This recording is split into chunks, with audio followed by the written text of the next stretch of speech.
Well, good morning, folks. It's a brisk March morning, but I got to get more work done, and we're going to focus on the roof area today. So what we're doing here is we're preparing this drip edge to be placed on the roof. And first thing I got to do is essentially hole punch some places for screws so that the drip edge is fastened securely where it's supposed to go. So the tools for today, I've got my drip edge here. I'm just using this really heavy duty SPAX, I believe, S-P-A-X screw I'm not using. It's really heavy duty. And then I'm taking a hammer and just giving it a wallop. And essentially that creates the hole to start for the screw. And I'm placing them about every approximately foot apart, so there should be a good amount of screws there to fasten it solidly.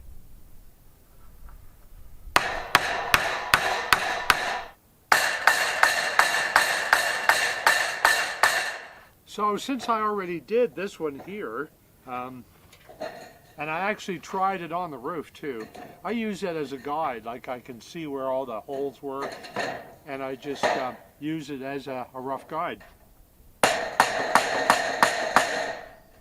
Okay, and now for the controversy. And I had no idea I would run into so much passion about this topic among construction guys. And it's literally this. When you put on underlayment for your roof, does it go on top of the drip edge, like so, or underneath the drip edge, like so?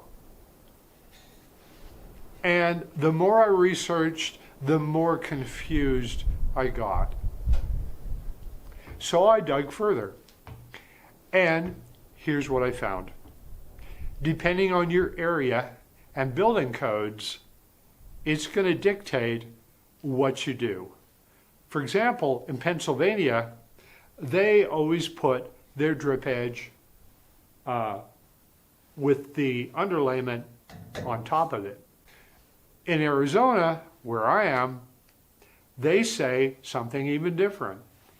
Put your underlayment underneath the drip edge on the eaves of the home, but on the ends, you put it on top.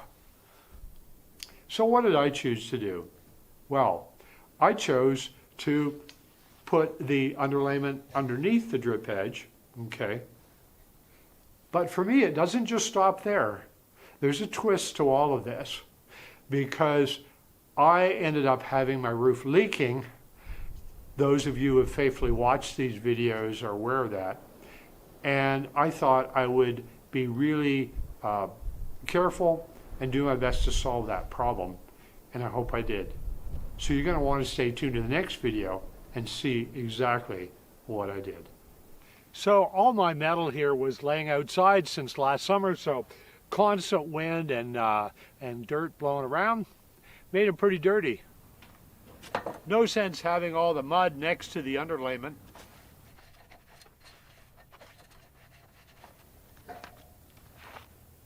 There, we'll do the other three. So after putting up this fascia, and I did hardy board again because it just lasts for decades, and I want to make this last. So you'll see all of these rough areas where I took some caulking and put over the screws. So I'm going to go up and sand that area. So a couple years ago, I bought this nice Ryobi cordless sander, and that should do the trick. And I don't usually buy power tools, and the reason why, folks are so kind, they just send them to me, which still blows me away. So anyway, let's get going with a sanding job.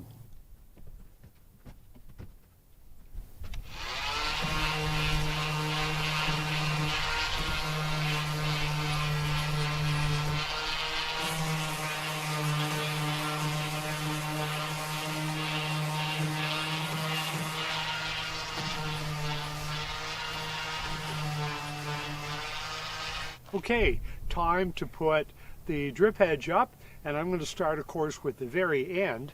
And the gable end requires that I make some special cuts. Now this is the very end piece, so this has to be done a little bit different because this is the gable end of the roof. So let's do that accordingly. First we're going to come in an inch actually.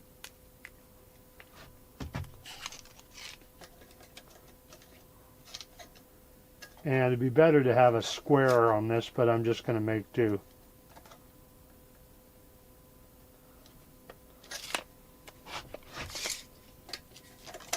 So we're coming in an inch.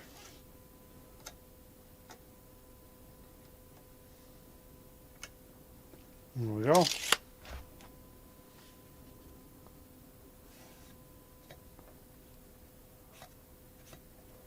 And an inch on this side.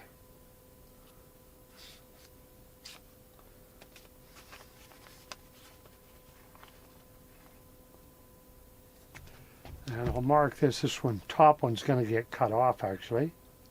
So C for cut. So we come on here and we cut this like so.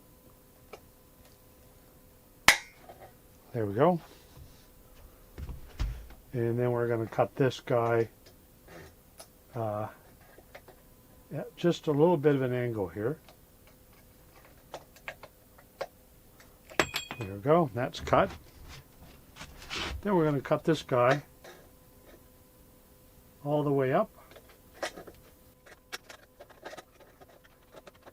And then we're going to cut him at a bit of an angle up here. Not much, but a bit. And that's just about it.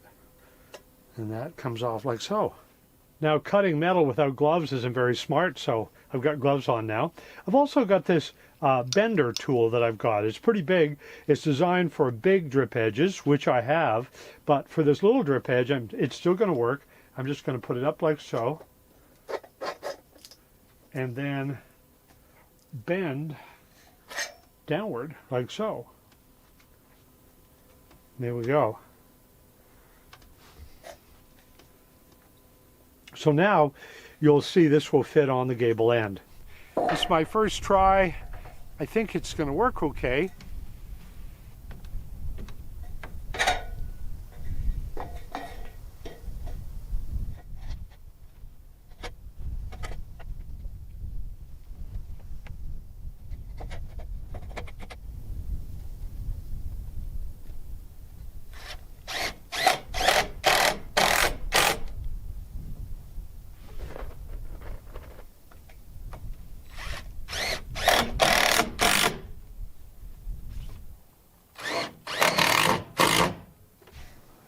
Okay, I'm ready to install my next piece of drip edge. It's going to go on the roof this way, if you follow me. And the left-hand part, this one here, is the one that gets cut to size where it's essentially, you make it so that it slips into the next one. So I'll cut it and I'll show you how I do it. So first thing I'm going to do is come up and mark 6 inches. Like so. There we go. Then I'm going to trim about 1/8 of an inch off of this with our metal cutters. This one's kind of a slow job. Might be a little more than 1/8 of an inch, but it doesn't matter. Doesn't have to be super perfect. And I'm sure some of you out there that are into roof construction have a faster way to do this than I do.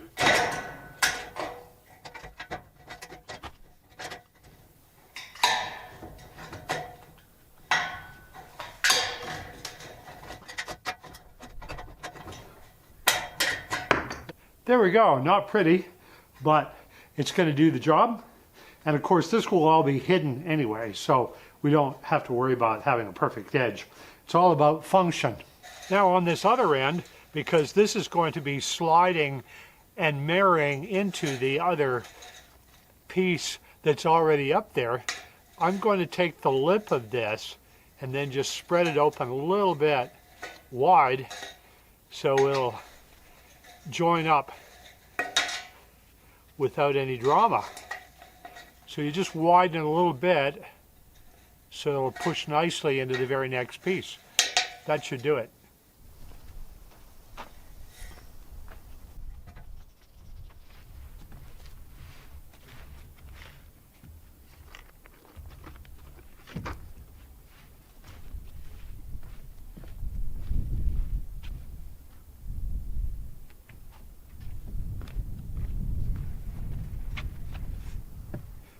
So I did a bit of research trying to determine what type of caulking I would use where the two pieces of drip edge came together. And I came up with this one. It's called QuadMax OSI. And the reason I chose it online, a lot of contractors said they really found it effective. And it can be applied even when the surface is wet. And I found it really nice to work with. And it's supposed to be good for a lot of different things, and supposed to be super tough and very adhesive. So I'm going to put about 3 beads of this where the two pieces of drip edge come together. And 3. That should do it. Now, did you hear that crash? That's what happens sometimes when you're working away. Things don't always go super smoothly. The piece of drip edge got knocked to the ground. So I got to go all the way down to the ground and bring it back up again. Such is life. Let's do it.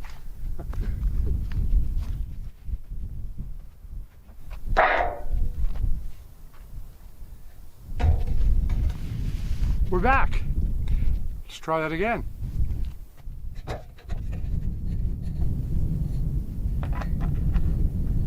So we'll just slide the drip edge pieces together like so. And they went together pretty nicely overall. I want to make sure this drip edge is pulled out from the edge of the roof just a little bit, because I'm going to be putting gutters under here, and you'll see that later on. So I'll go all the way to the edge here, make sure I can put like just a little bit of a finger underneath there. Just got that in place. Now I'll come all the way up here to this part and pop one in here.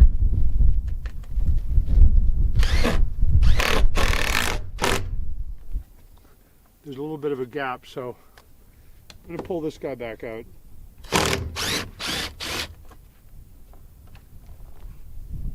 There we go. Now I can really lean on this and make it neat. Not that anyone's going to see up here, but you know, I'll know, and I'll be annoyed if it's not the best I can do. Oop. That one's not punched through, so that takes a lot more effort. All right, we will make a punch here, a punch hole for the screw to go in.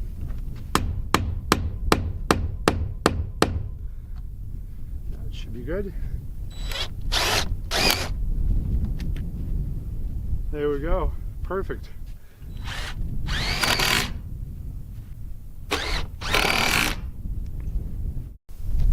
So you can see I've got the left-hand section of that drip edge all beveled to receive the next piece.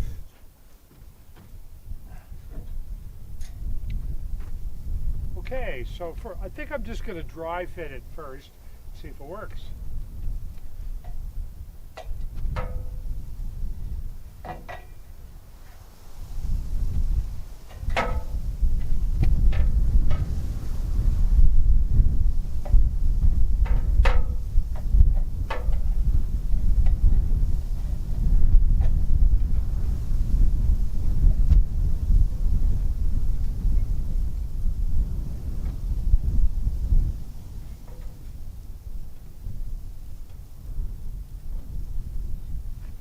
Perfect.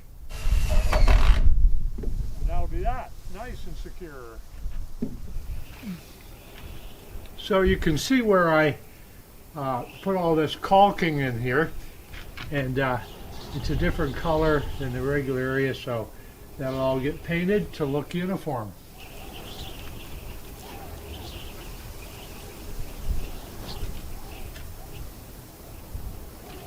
There's a bit of extra paint in the screw hole area. I thought about using a roller, but in this wind, there'd be paint everywhere, all over me. Well, I'm not so much concerned about that, but just would be a mess, I think. Oh, and I got a note in the mail. It says, "A gift for you. You are such a positive light in everything you do. I love your videos. They teach and inspire me. Wishing you success on your new build, from Lainey." And along with the note, Lainey also sent this $50 Visa gift card from my Amazon wish list, and that's very, very thoughtful. That'll help me with some building materials. Thank you so much, Lainey. Appreciate you watching. If you haven't subscribed, please subscribe. Hit the notification bell. That'll let you know when my next video is coming up. Coming up pretty soon, actually. And we'll see you then.